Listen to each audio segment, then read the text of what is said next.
Përshëndetje të nderuar zonja dhe zotrinj. Ja ku po ritakohemi sonte sërish së bashku me një histori shumë të tmerrshme. Lotët e një vajze, dhuna që ajo përjetoi dhe fëmia i humbur. Në fakt jo të gjithë e kanë fatin të jetojnë të lumtur në jetë.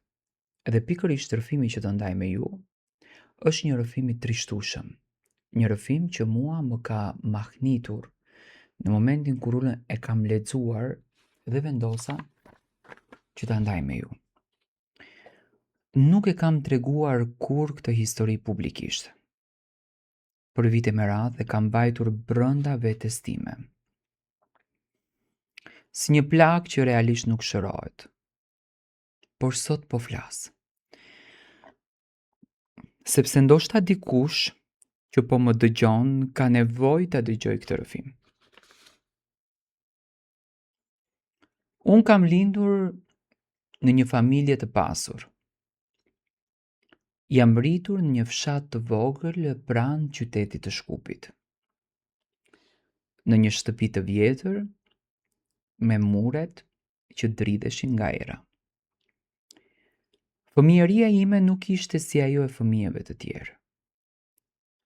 Nuk kishte lodra të reja, nuk kishte pushime verore. Kishte vetëm heshtje edhe frikë.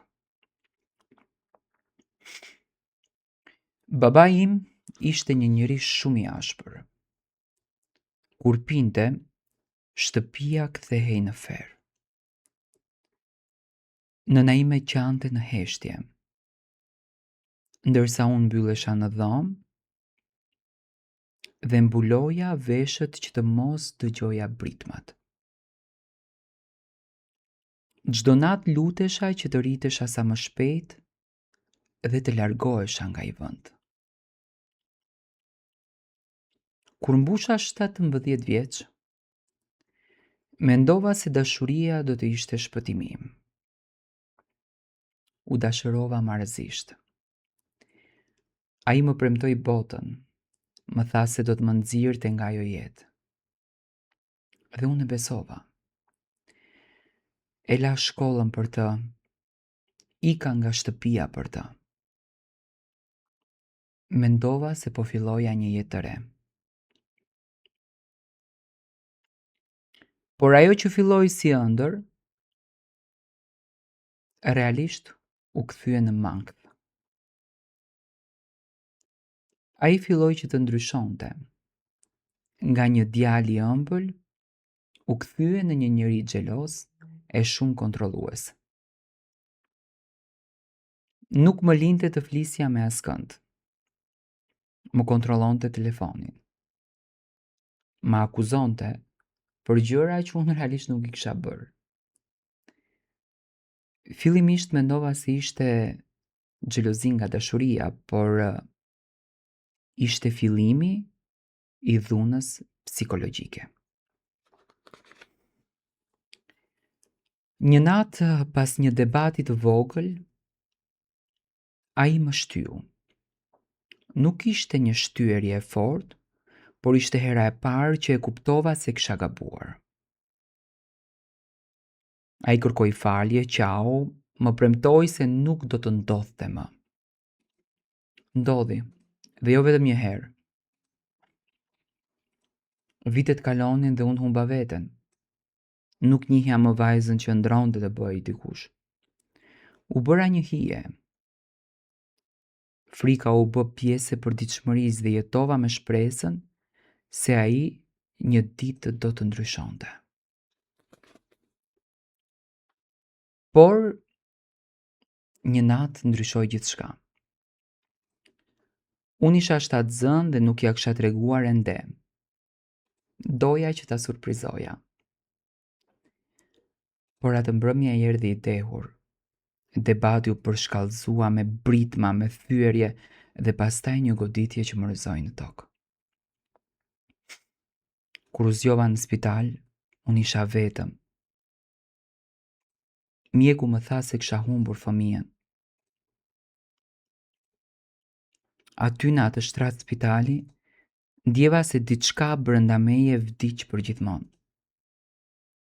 Nuk qava, nuk bërtita, Vetëm shikoja tavanin dhe kuptova se nëse qëndroja, do të vdisja nga dalë çdo ditë. U largova atë natë pa roba, pa para, pa plan. Mora një autobus dhe ika drejt Tiranës. Sepse ishte i vetmi vend ku mendoja se mundesha të humbisja mes traumës. Ditët e para ishin ferë. Fjeta në një dhomë të vogël me qira, punova si pastruese, si kamariere, si çfarëdo që të mbjetoja. Kishte net që haja vetëm bukë me ujë, por për herë të parë nuk kisha më frikë. Plagët e shpirtit janë më të vështira se ato të trupit. Kam kaluar net pa gjumë, me ankthe, me mangthe, çdo zhurmë më trëmte, çdo njeri që ngrinte zërin më kthente pas në atë shtëpi.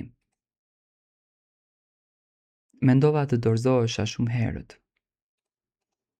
Ku një mbrëmje, duke ecur vetëm pranë lumit, mendova të jepja fund gjithçkaje. Mendova se bota do t'ishte më e qetë pa mua. Por në atë moment më ra në sy reflektimi im në ujë. Nuk pash një viktim, pash një njeri që kishte mbjetuar dhe vendosa që t'jetoj. Fillova terapi, fillova të punoj me veten. U regjistrova sërish në shkollë. Çdo hap ishte i vështirë, por çdo hap më largonte nga errësira. Sot pas shumë vitesh jam një person tjetër. Kam ndërtuar një jetë nga zero. Kam një punë të qëndrueshme, kam njerëz që më duan. Por plagët janë ende aty si kujdes. Kjo histori nuk është për të kërkuar mëshirë, është për të treguar se edhe nga errësira më e thellë mund të dalësh. Nëse je duke më dëgjuar dhe je në një marrëdhënie që të shkatron, mos prit që ai person të ndryshojë. Mos sakrifikoj jetën tënde duke pritur një mrekulli. Unë humba shumë. Humba një fëmijë, humba vite nga jeta ime. Por fitova diçka më të madhe, lirinë.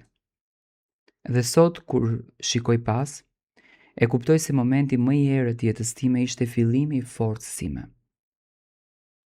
Dhe nëse kjo video të preku, mos e mbaj për vete. Ndaje, sepse ndoshta dikush atje jashtë ka nevojë të dëgjoj se ka shpresë. Ky është rrëfimi im dhe kjo është era e parë që nuk kam frikën ta tregoj.